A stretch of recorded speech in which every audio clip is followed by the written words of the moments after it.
Hello, good morning everyone. क्या हाल है? ठीक है। चलिए, तो इससे पहले मैं जो आपको पढ़ा रहा था, क्लास 10th की मैं क्लास ले रहा था। एक्चुअली किसी रीज़न से मुझे लेना पड़ रहा है क्लास 10th की क्लास। ठीक है।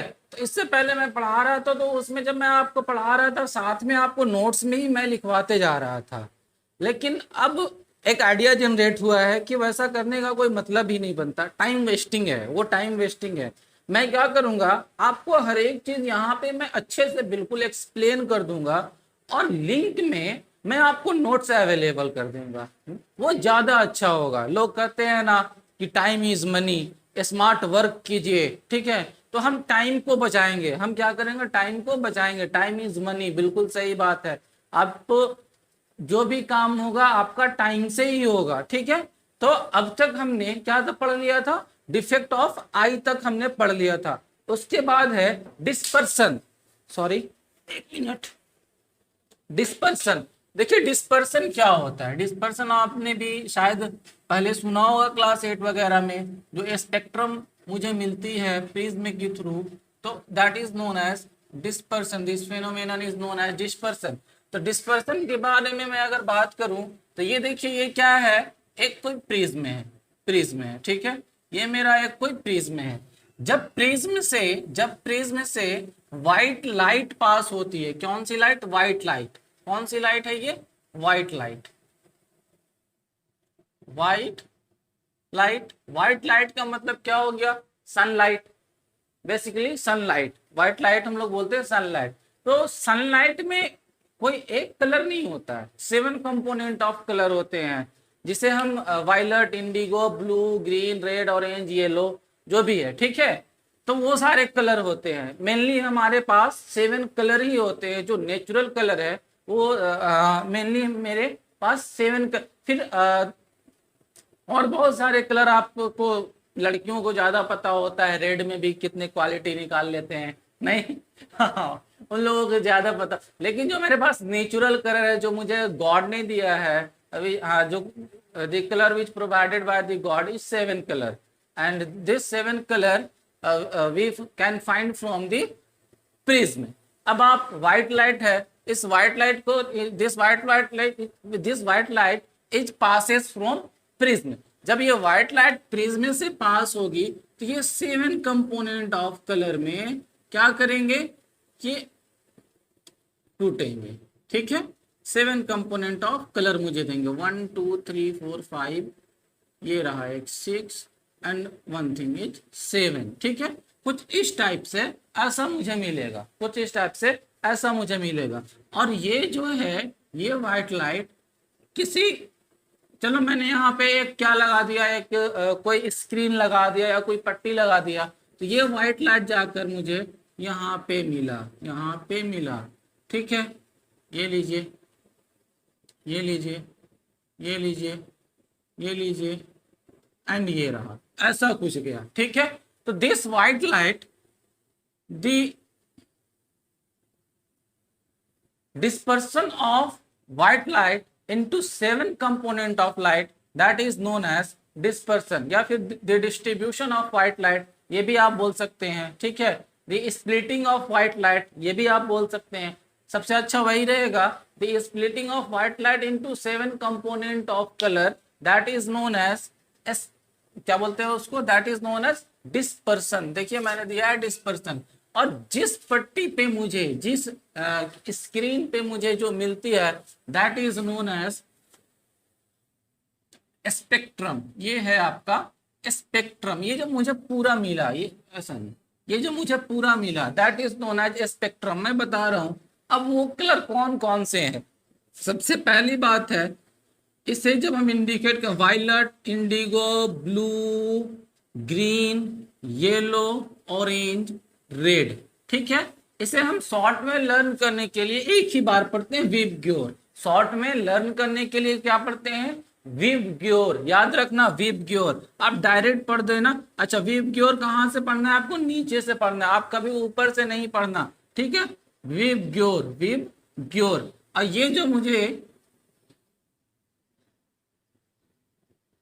और ये जो मुझे व्हाइट लाइट जो मिली है, ठीक है, कहाँ पे? ये जो मुझे जिस स्क्रीन पे मिली है, this screen that is known as spectrum. Spectrum. अब बात आती है कि सर रेड ऊपर क्यों गया, वायलेट इतना नीचे क्यों आया। बिल्कुल ऑब्वियस सी बात है, आपकी क्वेश्चन बिल्कुल सही है। तो देखिए क्या है कि जिस लाइट की वेवलेंथ, विच लाइट है, विच कलर है, एक्चुअली विच कलर है more wavelength than this colour have less scattering. कहना ये है मोर वेवलेंथ, अगर लेमडा ग्रेटर है, वेवलेंथ किससे शो करते हैं, लेमडा से। If lambda is greater than scattering और डिस्पर्सन, जो भी बोले आप, और देन स्कैटरिंग इज लेस। ठीक है, if lambda is less than scattering is greater, तो इसमें देखिए स्कैटरिंग किसका हो रहा, वायलेट का सबसे ज्यादा हो रहा। ठीक है, विवग्योर मतलब क्या हो गया, violet, indigo, blue, green, yellow, orange, red. ये तो याद रहनी चाहिए आपको बिल्कुल 100%। Violet, indigo, blue, green, yellow, orange, red. ठीक है, तो यहाँ पे जो आप पढ़े होंगे scattering is equal to, scattering जब आप क्लास 12th में जाएंगे तो वहां पे पढ़ेंगे स्कैटरिंग इज इक्वल टू, या फिर स्कैटरिंग डायरेक्टली प्रोपोर्शनल टू 1/λ⁴। मतलब जिसकी स्कैटरिंग ज्यादा होगी उसकी लेमडा क्या होगी, कम होगी। तो यहाँ पे स्कैटरिंग किसकी ज्यादा हो रही है, वायलेट की सबसे ज्यादा, उसके बाद इंडिगो की, उसके बाद ब्लू की। इसका मतलब क्या हो गया, रेड की लेमडा ज्यादा है, रेड लाइट की वेवलेंथ ज्यादा है, इसलिए इसकी स्कैटरिंग कम हो गई, इसलिए इसकी स्कैटरिंग कम हुई। और किसकी, वायलेट की जो बी है, वायलेट की लेमडा जो है ये कम है, क्या है, कम है। उसकी वजह से इसकी स्कैटरिंग जो है, इसकी स्कैटरिंग कम हो रही और इसकी स्कैटरिंग जो है वो ज्यादा हो गई, स्कैटरिंग ज्यादा होगी। बात समझ में आई, यही बात है। डिस्पर्सन क्या होता है, when white light passes through the prism then it gives 7 component of light, that is known as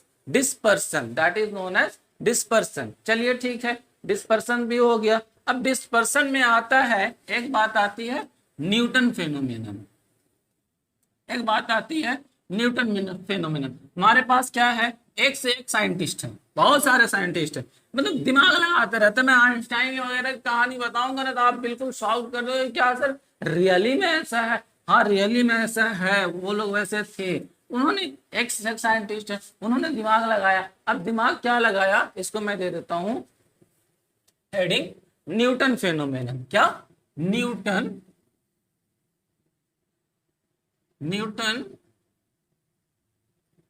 phenomenon of prism.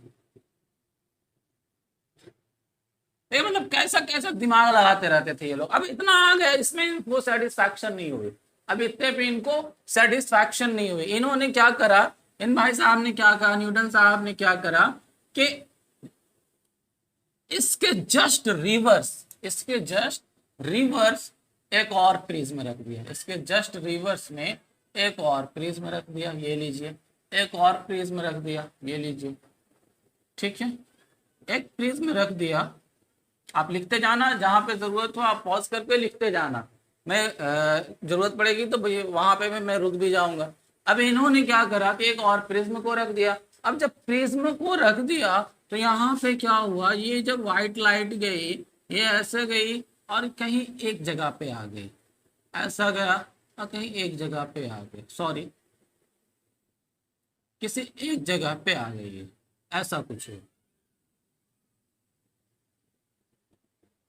ठीक है, ये गया लाइट कहीं एक जगह पे आ गया, ये गया लाइट किसी एक जगह पे आ गया, ये गया लाइट किसी एक जगह पे आ गया, ये गया लाइट किसी एक जगह पे आ गया, ये गया, और फिर यहाँ से ये मुझे जो बाहर आई वो सिंगल कंपोनेंट आया, that is white light. This phenomenon is known as Newton phenomenon of prism. इन्होंने मतलब न्यूटन ने ऐसा किया था। इसके बाद क्या होता है, तो हो सकता है आपके एग्जाम में ये पूछ दे, और आप घबराए नहीं, मैं आपको नोट्स लिखा नहीं रहा हूं तो इसका मतलब ये नहीं कि आपको नोट्स नहीं, आपको लिंक में, यूट्यूब के जो लिंक है उसमें मैं आपको नीचे लिंक में डाल दूंगा, आपको परफेक्ट नोट्स एकदम अच्छा सा मजेदार सा नोट्स मिल जाएगा। अब आप सोच रहे होंगे कि सर क्या आप मुझे ये इसकी भी नोट्स दे देंगे, क्या बोलते हैं न्यूमेरिकल की? नहीं, न्यूमेरिकल की नोट्स नहीं दूंगा, न्यूमेरिकल पहले जैसे चल रही थी बिल्कुल वैसे ही न्यूमेरिकल मैं बताऊंगा, आप टेंशन नहीं लेना, ठीक है। तो यहाँ तक हो गया न्यूटन, इसको क्या बोलते हैं, न्यूटन फेनोमेनन ऑफ प्रिज्म, या फिर इसे बोलते हैं न्यूटन डबल प्रिज्म इफेक्ट। इसका दूसरा नाम भी है न्यूटन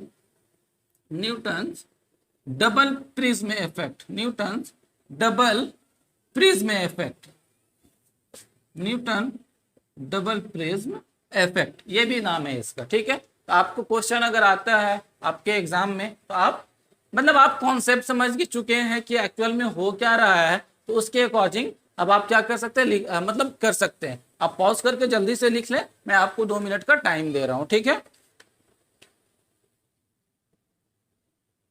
हो गया, रफ कर दो, आइए।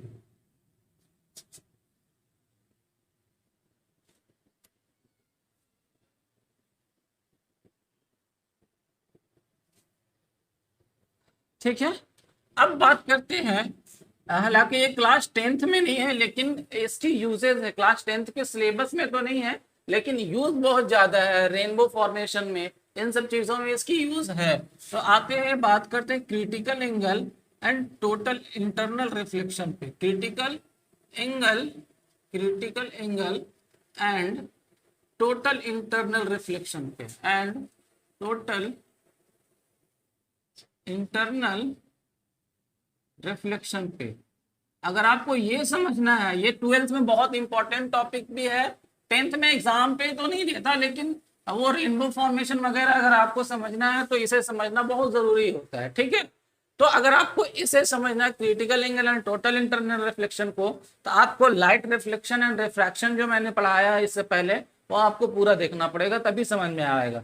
चलिए फिर भी मैं कोशिश करता हूँ समझाने का। आपको ये पता है कि जब लाइट जो है वो डेंसर से रेयर में जाती है तो bends away from the normal, ये अगर डेंसर है, ये डेंसर है, ये रेयर है, ये बात पता है आपको, रेयर है, तो क्या होता है, bends away from the normal, बिल्कुल पता है, bends away from the normal, ये बात आप ख्याल रखिएगा, ये बात अपने आप मन में रखिए, bends away from the normal, it's okay, bends away from the normal. अब क्या है, यहां से तो bends away from the normal हो गया। अब अगर यही लाइट रेयर से डेंसर पे जाती है, ये नॉर्मल है, ये नॉर्मल है आपका, अगर यही लाइट मेरा, अगर ये रेयर से, ये रहा रेयर और ये डेंसर पे आती है तो bends towards the normal, light ray इधर से जा रही इधर आ रही, ठीक है, ये डेंसर से ये रेयर में जा रही, ये रेयर से कहाँ आ रही है, रेयर से ये डेंसर में आ रही है, rare to denser, then light ray, then light ray bends towards the normal, कहाँ, towards the normal, towards the normal, ये आप ख्याल रखिएगा। और जिन बच्चों को पता नहीं है वो आप राइट डाउन कर लीजिए, मैं थोड़ा सा टाइम दे रहा हूं आपको, आप पॉज करके जल्दी, मैं साइड हो गया हूं, आप जल्दी से पॉज करके लिख ले, ठीक है, हो गया। चलिए अब बात करते हैं critical angle and total internal reflection पे, ठीक है, आइए देखते हैं कि क्रिटिकल एंगल होती क्या है, ठीक है, क्रिटिकल एंगल होते क्या है। देखिए कोई भी लाइट रे थी, इधर सही से नहीं किया, बिल्कुल सीधा बनाता हूँ ना, ज्यादा अच्छा लगेगा। कोई भी लाइट रे थी, ये आपका डेंसर मीडियम है, कौन सा मीडियम है, डेंसर मीडियम है, और ये आपका रेयर मीडियम है। अभी जहां तक यूज है, जहाँ इसमें तो खैर बहुत सारी बातें हो सकती है लेकिन आपको अकॉर्डिंग टू क्लास 10th जितने यूजेस है मैं उतने ही बताऊंगा, ठीक है। आइए, अकॉर्डिंग टू 10 क्या बोलते हैं ओलंपियाड और जो भी आपके कम्पिटिटिव एग्जाम है उसके लिए मैं बात कर रहा हूँ, ठीक है। तो आप यहां से क्या किए, एक डेंसर मीडियम से उठाए, डेंसर मीडियम से उठाए और कहा जा रहे थे रेयर मीडियम, तो लाइट रे बेंड्स क्या करता है, अवे फ्रॉम दी नॉर्मल, ये क्या किया, light ray bends away from the normal, नहीं दिख रहा ना अवे फ्रॉम दी नॉर्मल, ये लीजिए अगर नहीं दिख रहा तो,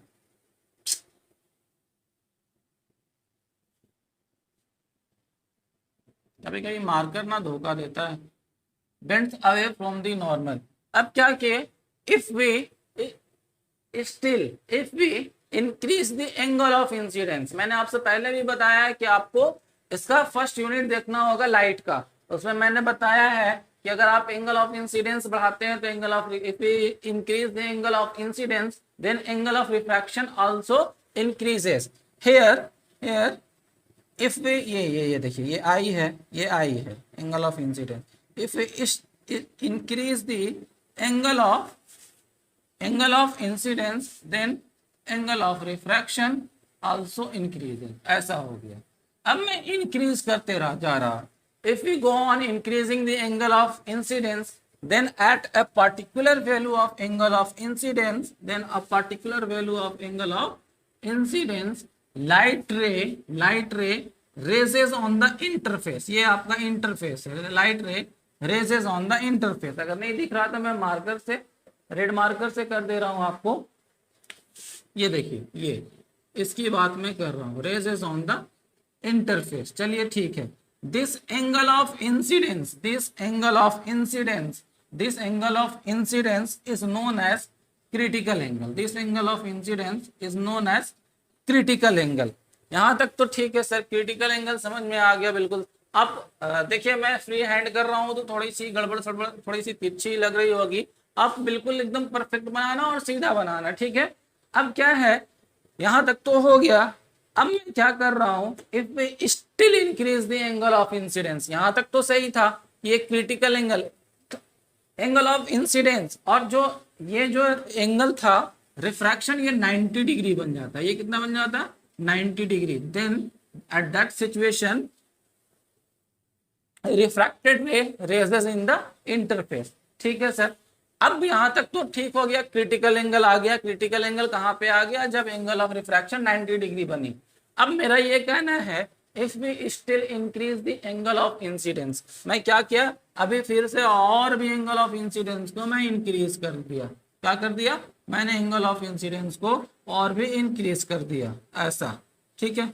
अब क्या होगा, कोई स्कोप ही नहीं रहा है रिफ्रैक्शन का, तो जो भी लाइट रे था वो क्या कर जाएगा, reflect back into the same medium, इसी मीडियम में ये क्या कर गया, रिफ्लेक्ट कर गया। This phenomenon is known as total internal reflection, TIR, short में इसे क्या बोलते हैं, TIR। आई थिंक आप लोगों को समझ में आ गया होगा मैं क्या बोल रहा हूँ। Critical angle and total internal reflection की बात कर रहा हूँ। एक बार मैं रिपीट कर दे रहा हूँ आपसे, आपको नोट्स मिल जाएगा, आप टेंशन मत लो, आपको नोट्स मिल जाएगा, ठीक है। लिंक पे आपको अच्छा सा नोट्स मिल जाएगा। देखिए क्या होता है, when light ray passes from denser medium to rare medium, light ray bends away from the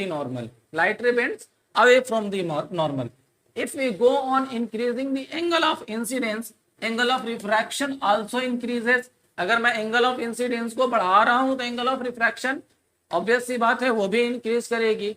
then a particular value of angle of incidence, इस वैल्यू वाले पे, थर्ड नंबर वाले पे, इस पे बात कर रहा हूँ, ये हो जाएगा आईसी, ये सेम है, ठीक है। This angle is also equal to this angle by alternate angle, ठीक है।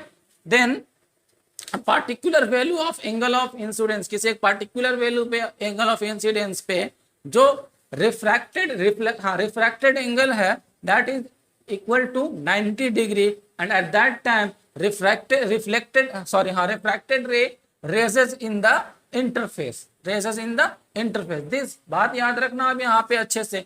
This angle of incidence is known as critical angle, ठीक है। अब आइए बात करते हैं किस पे, कि अब मैं if we still increase the angle of incidence in that situation क्या होगा, there is no scope, कोई स्कोप ही नहीं है रिफ्रैक्शन का।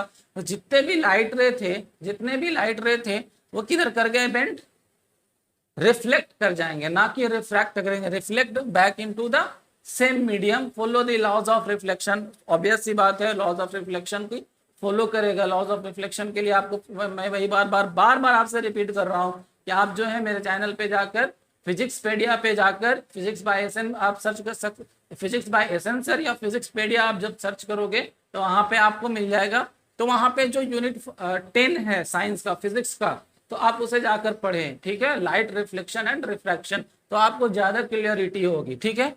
तो दिस फेनोमेनन जो बेंड क्या हो गया, reflect back into the same medium, that is known as total internal reflection, that is known as total. अच्छा, इसकी एक फायदा और है कि जब आप रिफ्लेक्शन या रिफ्रैक्शन पार्ट पढ़ते हैं तो कुछ लाइट रिफ्रैक्ट होता है, इसमें भी ऐसा नहीं है कि 100% लाइट रिफ्लेक्ट हो गया, कुछ लाइट यहाँ एब्जॉर्ब कर गया, कुछ लाइट रिफ्लेक्ट भी हुआ, लेकिन टोटल इंटरनल केस में 100% इन TIR 100% लाइट रिफ्लेक्ट होती है, ये बात आप याद रखना। अब पॉज करके डायग्राम बना लो अच्छे से, कोई बात नहीं है, अब बना लीजिए, उसके बाद फिर मैं बात करता हूँ। हो गया, समझ गए होंगे आई थिंक, मुझे पूरी उम्मीद है आप समझ गए होंगे, ठीक है। आइए, हो गया।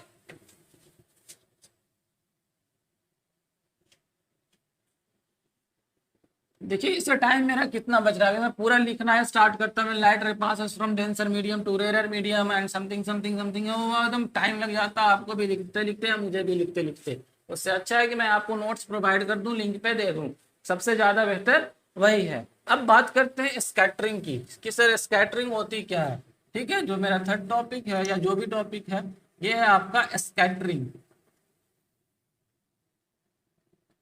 व्हाट इज स्कैटरिंग, ठीक है। तो स्कैटरिंग क्या होता है, व्हाट इज स्कैटरिंग?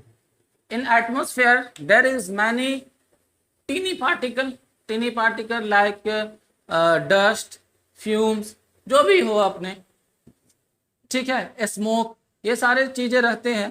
तो मैं वही बात कर रहा हूं कि ये देखिए, ये देखिए, ये देखिए, ये देखिए, ठीक है, ऐसा कुछ है, ऐसा है, ऐसा है, ऐसा है, ऐसा है, ऐसा है, ये गया, ये गया, ये गया, ये गया, ये कुछ इस टाइप का है, ऐसा है, ऐसा है, ऐसा है, ऐसा है, ऐसा है, ऐसा है, ठीक है। आइए यहाँ पे आइए, ठीक है, मैं अभी भी बात यही बोल रहा हूँ, in atmosphere, in our atmosphere, in Earth atmosphere there is many tiny particle. What is this tiny particle? Tiny particle, when light ray passes from this atmosphere, at that time at that time light ray collide with this teeny particle। Light रे कोई भी आ रही थी, चलिए ये इससे collide किया, suppose ये इससे कोलाइड किया, ये रहा, ये इससे कोलाइड किया। अब जब ये कोलाइड करेगा तो क्या करेगा बताइए? स्कैटर करेगा, बाहर जाएगा, स्कैटर किया। फिर से कोई सी लाइट आई, फिर से कोई लाइट आई, ये देखिए यहाँ पे स्कैटरिंग कर रहा है, यहाँ पे आया, ये कुछ ऐसा स्कैटर कर दिया, ये कुछ ऐसा। स्कैटर मतलब क्या हो गया? मुड़ जाना, ठीक है, अपने मेन पाथ से मुड़ जाना, दैट इज स्कैटर। अब कोई एक और वाइट लाइट आई, ये देखिए, ये क्या यहाँ, ये यहाँ पे आया, ये ऐसा स्कैटर कर गया। ये कोई एक और वाइट लाइट आई, ये क्या यहाँ, यहाँ पे कोई टीनी पार्टिकल था आपका, ये लो, ठीक है, ये ऐसा स्कैटर कर दिया, ये ऐसा स्कैटर कर दिया, ठीक है, ये ऐसा स्कैटर कर दिया। This phenomenon is known as scattering. क्या कर गया? अपने मेन पाथ से भटक गया, यही बात बोल सकते हैं, अपने मेन पाथ से वो हट गया, ठीक है। इसे जाना था सीधा, लेकिन यहाँ पे मुझे क्या मिल गए? एटमोस्फेयर पे बहुत सारे टीनी पार्टिकल होते हैं, फ्यूम्स होते हैं, बहुत कुछ होते हैं यार, डस्ट होते हैं, वाटर ड्रॉपलेट्स होते हैं, बहुत कुछ भी हो सकता है। तो उस सिचुएशन पे ये टीनी पार्टिकल की वजह से ये स्कैटर अपने मेन पाथ से हट जाते हैं, that is known as scattering, ठीक है। तो मतलब स्कैटर कर जाते हैं। तो इस सिचुएशन पे अगर आप मैं बोलूं आपसे कि किस लाइट की, किस कलर की, किस which colour of light is more scatter, obvious सी बात है, जिसकी वेवलेंथ ज्यादा होगी। वेवलेंथ ज्यादा किसकी थी? याद कीजिए, मैंने अभी बताया था डिस्पर्सन वाले केस में वेवलेंथ वायलेट की ज्यादा होगी, वायलेट की ज्यादा होगी। उस सिचुएशन पे वायलेट की स्कैटरिंग ज्यादा होगी, वायलेट की स्कैटरिंग ज्यादा होगी, वायलेट की स्कैटरिंग ज्यादा होगी, और रेड की स्कैटरिंग कम होगी, रेड की स्कैटरिंग कम होगी। ये बात आप याद रखना, रेड की स्कैटरिंग कम होगी। ठीक है, बात समझ में आ गई। स्कैटरिंग इज नथिंग, बहुत छोटी सी पार्ट है। वाइट लाइट, कोई भी लाइट जा रही थी तो वो एटमॉस्फेयर में जो टीनी पार्टिकल है उसके वजह से वो क्या कर जाती है, अपने मेन पाथ से हट जाती है, that is known as scattering. ठीक है, तो जल्दी से आप पॉज करके लिख लो, ड्रॉ कर लो, उसके बाद मैं आपको नोट्स तो दे ही दूंगा। हो गया, चलिए मैं रफ करता हूं। ठीक है, अब आते हैं कुछ रीजनिंग वाली बातों पे, जैसे any heavenly body appear slightly raised, 2 minute delay sunset and 2 minute real sunrise, इन सब बातें होंगी। रेनबो फॉर्मेशन, इन सब पे बातें होंगी। Why does sky appear blue, ये ठीक है। और फिर ये भी है, why does at the time of sunset and sunrise, why does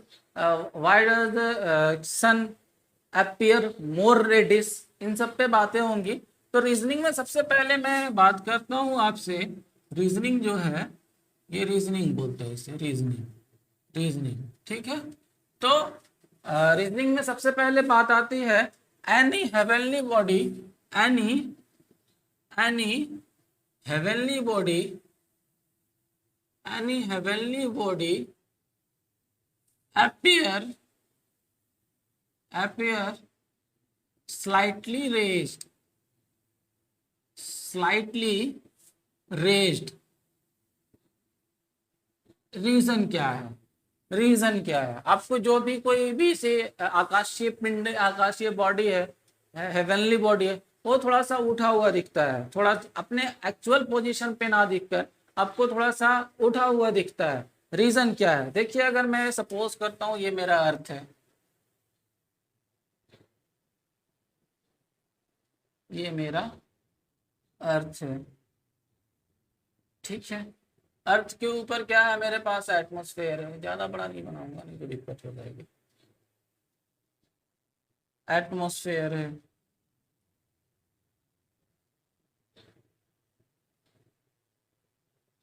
atmosphere है।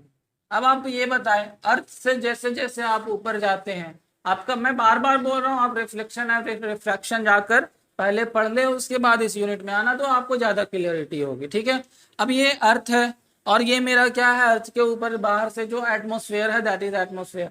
अब आप जैसे जैसे ऊपर जाते हो, अर्थ से ऊपर जाते जाते हो, क्या होता है? गर्मी बढ़ते जाती है, गर्मी बढ़ते जाती है, मतलब क्या हो गया, जितना ऊपर जाएंगे उतना मुझे डेंसर मीडियम, जैसे ही कोई किसी भी चीज को गर्म करते हैं तो वो मीडियम क्या बनते जाता है? रेरर होते जाता है। ये आपका रेरर होगा, ये मीडियम आपका रेरर हो जाएगा, रेरर हो जाएगा, और ये मीडियम आपका डेंसर हो जाएगा, डेंसर बढ़ते जाएगा। अब क्या हो गया, सपोज कीजिए कि आप यहाँ पे थे, अर्थ पे थे, अर्थ यहाँ पे थे, आप चाहे जहाँ पे भी थे, ठीक है। यहाँ पे कोई एक स्टार था, कोई एक स्टार था, आप देख रहे थे, यहाँ से आया, ये स्टार की लाइट आई इधर से, ये स्टार की लाइट आई इधर से। अब रेरर से किधर आ रही है? डेंसर में। क्या होगा? बेंड्स टुवर्ड्स दी नॉर्मल, यहाँ पे ये नॉर्मल से बेंड्स कर गया। यहाँ पे आप थे, चलिए, आप देख रहे थे, आप थे, आप देख रहे थे, ठीक है। बड़ा बना दूं क्या? नहीं, ठीक है, ऐसा ही ठीक है। आप देख रहे थे, अब आप देख रहे थे यहाँ से, जब आप यहाँ से देख रहे थे तो ऐसे सिचुएशन पे ये आपको बिल्कुल सीधा जाते दिखेगा, सीधा जाते दिखेगा, सीधा जाते दिखेगा, और ये स्टार आपको यहाँ पे ना दिखकर यहाँ पे दिखेगा, ये स्टार आपको यहाँ पे ना दिखकर यहाँ पे दिखेगा। रेड कलर से बना दो क्या? अपीयर पे आ गया है, देख लो, ये स्टार आपको यहाँ पे ना दिखकर कहाँ पे दिखा? यहाँ पे दिखा। ठीक है, चलो मैं रेड से ही बना देता हूँ, ज़्यादा अच्छा रहेगा, ताकि आपको क्लियरिटी ज़्यादा हो।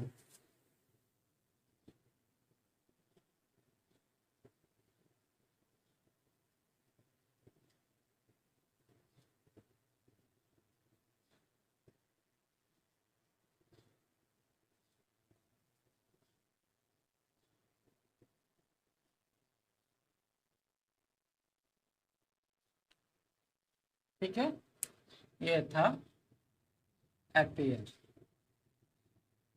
ठीक है, और ये जा रहा था ऐसे, आप देख रहे थे यहाँ से ये लाइट आई इधर से, ये इधर आपका बेंड कर गया। बात समझ में आई? देखिए रिफ्लेक्शन एंड रिफ्रैक्शन पढ़ना बहुत जरूरी है। ये जो था ये मेरा एक्चुअल पोजीशन है, ये मेरा क्या है, एक्चुअल पोजीशन है, ठीक है। और ये कौन सा पोजीशन होगा बताइए? नहीं, अपेरेंट पोजीशन। ये जो है रेड वाला that is apparent position, apparent position, ठीक है, बिल्कुल सही है। समझ में आया? बिल्कुल समझ में आ गया होगा। ये रेयर मीडियम है और ये डेंसर मीडियम है, ठीक है, बिल्कुल वही हाल है। देखिए बिल्कुल सिंपल सी बात है, मैं फिर से आपको समझा दे रहा हूँ कि वाइड, देखिए बोला है any heavenly body appears slightly raised, जो भी हेवनली बॉडी होती है वो स्लाइटली रेज्ड ही दिखती है। तो रीजन क्या है? क्या है? Just because of refraction. आप यहाँ से आ रहे थे, ये मेरा अर्थ था, अर्थ पे जैसे जैसे ऊपर जाते हैं हीटिंग बढ़ती है, हीटिंग बढ़ती है तो मीडियम क्या होता है, धीरे धीरे धीरे धीरे रेयर होते जाता है। तो मैंने जस्ट सेपरेट कर दिया, ये डेंसर ये रेयर, धीरे धीरे धीरे धीरे पूरा रेयर होते जा रहा है। और भी होगी, मैंने जस्ट समझाने आपको अंडरस्टैंडिंग के लिए मैंने ये काम किया है, ठीक है। अब देखिए एक्चुअल पोजीशन स्टार की यहाँ थी, यहाँ से लाइट चला बिल्कुल आया इधर से, और यहाँ पे आने के बाद जैसे ही रेयर से डेंसर में आने लगा तो वो बेंड करने लगा towards the normal, rare to denser bend करने लगा किधर, टुवर्ड्स द नॉर्मल। अब क्या हुआ, आप खड़े थे यहाँ पे, आप यहाँ से देखना स्टार्ट किए, आप बिल्कुल सीधा देखेंगे, आपको तो नहीं पता ना, लाइट तो इधर से आ रही है, इधर से आपके आई से तो लाइट नहीं जा रही, आप बिल्कुल सीधा देखेंगे तो सीधा आपको ये स्टार कहाँ पे दिखाई देगा, इस पोजीशन पे। ये देखिए आप बिल्कुल सीधा देखें तो ये स्टार आपको इस पोजीशन पे दिखाई देगा। आप बल्कि अच्छे से डायग्राम ड्रॉ कर ले, आई थिंक आपको समझ में आ गया होगा। मैं नोट्स दे दूंगा, जितने भी लेक्चर होते जाएंगे मैं नोट्स दे दूंगा। तो आज यहीं तक, ठीक है। और जब आप इतना पढ़ लिए हैं तो फिजिक्सपेडिया को लाइक एंड सब्सक्राइब करना ना भूलें। मैं आपके लिए काफी मेहनत कर रहा हूँ, तो आप भी थोड़ा सा मुझे कोऑपरेट करें, जरूरत है, ठीक है। चलिए पढ़ाई करते रहिए, बेस्ट ऑफ लक।